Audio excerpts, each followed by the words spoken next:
എല്ലാവർക്കും നമസ്കാരമുണ്ട്. നമ്മൾ നിൽക്കുന്നത് ആറ്റൂര് സാമിയാർ മഠം എന്ന് പറയും. അതിപുരാതനമായിട്ടുള്ള ഒരു വിഷ്ണുമായ ക്ഷേത്രമാണ്. അവിടെ വെള്ളാട്ട് മഹോത്സവം നടന്നുകൊണ്ടിരിക്കുകയാണ്. അപ്പോൾ ആ വെള്ളാട്ട് മഹോത്സവം ഗംഭീര പരിപാടിയാണ്. ആ പരിപാടികൾ നമുക്ക് കാണും ചെയ്യാം. ആ ദേവനോ വിളിച്ച വിളിപ്പുറത്തുള്ള ദേവനാണ്. അപ്പോൾ ഇതാണ് സാമിയാർ മഠം. ഇതാണ് മഠാധിപതി ഉണ്ണിസ്വാമി.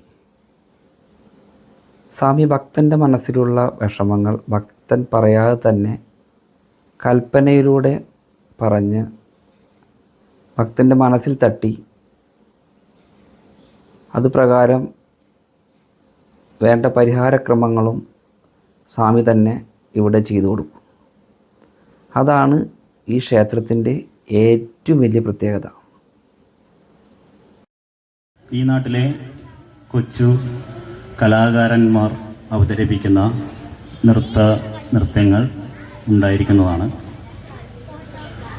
അതുപോലെ തന്നെ ആദ്യമായി ഇവിടെ ഒരു സാംസ്കാരിക സദസ്സ് ആരംഭിക്കുകയാണ്.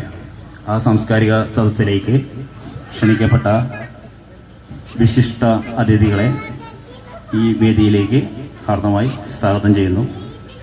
അവർ ഈ വേദിയിലേക്ക് വരേണ്ടതാണ്.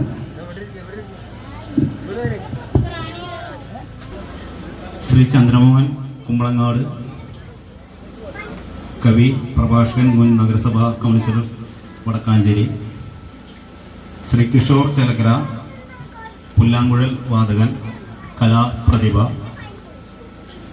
സീരിയൽ ആർട്ടിസ്റ്റായിട്ടുള്ള ദേവൂട്ടി, കലാകാരനായ ശിവദാസൻ പൈങ്കുളം.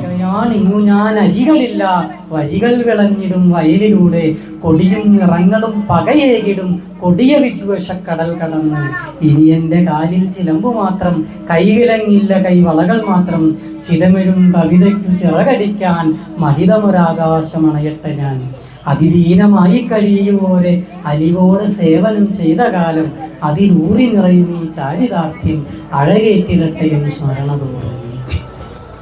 അപ്പോൾ നേരത്തെ പറഞ്ഞ പോലെ ഇതാണ് റെക്കോർഡർ എന്ന് പറഞ്ഞ ഇൻസ്ട്രുമെന്റ്. ഇത് സാധാരണ മലയാള സിനിമകളിൽ ഉപയോഗിച്ചിട്ടുള്ളത് ചുണ്ടുകൊണ്ട് ഓരോ BGM വായിക്കാനാണ്.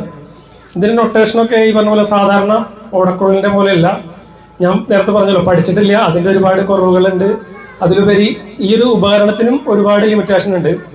അപ്പൊ എല്ലാതിൻ്റെ നടുവിൽ നിന്നുകൊണ്ടാണ് ഞാനത് മൂക്കൊണ്ട് പ്ലേ ചെയ്യുന്നത്. അപ്പൊ ഇത് മലയാള സിനിമകളിൽ ഉപയോഗിച്ചിട്ടുള്ള കുറച്ച് ബീജങ്ങളുണ്ട്. അതൊരു BGM ഫസ്റ്റ് ഞാൻ കാണിച്ചു തരാം. അപ്പൊ അത് നിങ്ങൾക്ക് മനസ്സിലാവും എന്താണ് ഈ ഇൻസ്ട്രുമെന്റിന്റെ പ്രത്യേകത എന്നുള്ളത്.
വളരാടേ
ദേവനന്ദ, വൈഗ, ആൽപിക TP,